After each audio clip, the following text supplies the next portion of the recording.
नाराज मांझी को मनाने भारतीय जनता पार्टी के तमाम बड़े नेता उनके आवास पर तो चले गए। मांझी को गमछा देकर सम्मानित भी कर दिया, लेकिन मांझी माने कि नहीं माने ये भी सवाल है। जीतन मांझी का मानना था कि 20 सीट हमें मिले ताकि 12-15 हमारे विधायक जीत कर आए और हम बिहार के लिए काम करें। लेकिन 20 सीट तो छोड़ दीजिए, जितनी सीट जीतने की बात मांझी कर रहे थे उतनी भी नहीं मिल रही है। 10 सीट पर चर्चा हो रही है कि जीतन राम मांझी को 8 से 10 सीट दी जाएगी।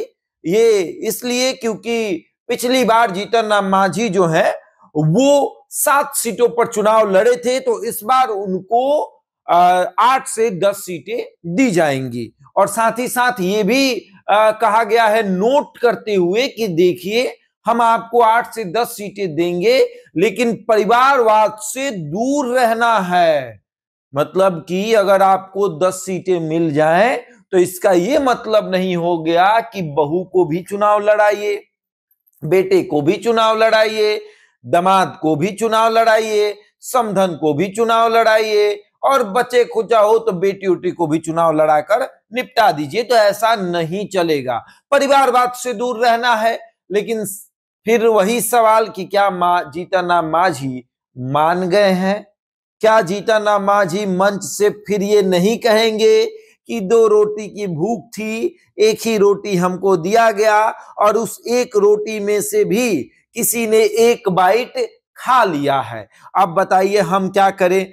तो ऐसे में सवाल बहुत सारे हैं और सभी सवालों का जवाब बस इतना सा है कि क्या जीतन राम मांझी एनडीए में रहेंगे या नहीं। तो और अगर रहेंगे भी तो कितने सीटों पर समझौता करके रहेंगे, मतलब कितना सीट उनको मिलेगा और कितने सीटों पर वो समझौता करके गठबंधन में रहेंगे। क्योंकि सवाल फिर वही जाकर अटकता है कि चिराग नाराज है, मांझी नाराज है, कुशवाहा के भीतर भी थोड़ी बहुत नाराजगी है। अगर नाराजगी नहीं रहती तो भारतीय जनता पार्टी मांझी के बाद कुशवाहा के दरवाजे पर नहीं जाती। और नीतीश कुमार ने अपना पल्ला झाड़ लिया है ये कहते हुए कि इन तमाम लोगों से मेरा कोई गठबंधन नहीं है, ये लोकसभा का गठबंधन है, सांसदों का गठबंधन है।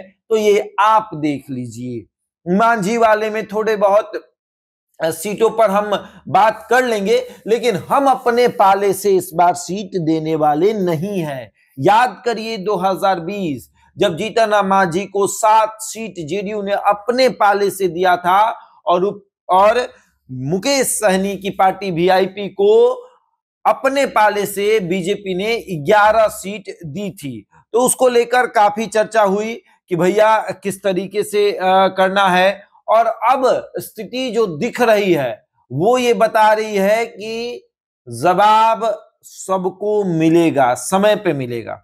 अब देखिए क्या होता है। लेकिन जीतन राम मांझी की नाराजगी बता रही है कि हम मानने वाले नहीं है, हमको कम से कम 12 सीट चाहिए, किसी भी हाल में 12 सीट चाहिए, क्योंकि पार्टी के कार्यकर्ताओं को भी देखना है। और चिराग पासवान का तो पता ही है कि फोन स्विच ऑफ है, मतलब कि भाजपा के कवरेज क्षेत्र से बाहर हैं चिराग पासवान, संपर्क क्षेत्र में नहीं आ रहे हैं।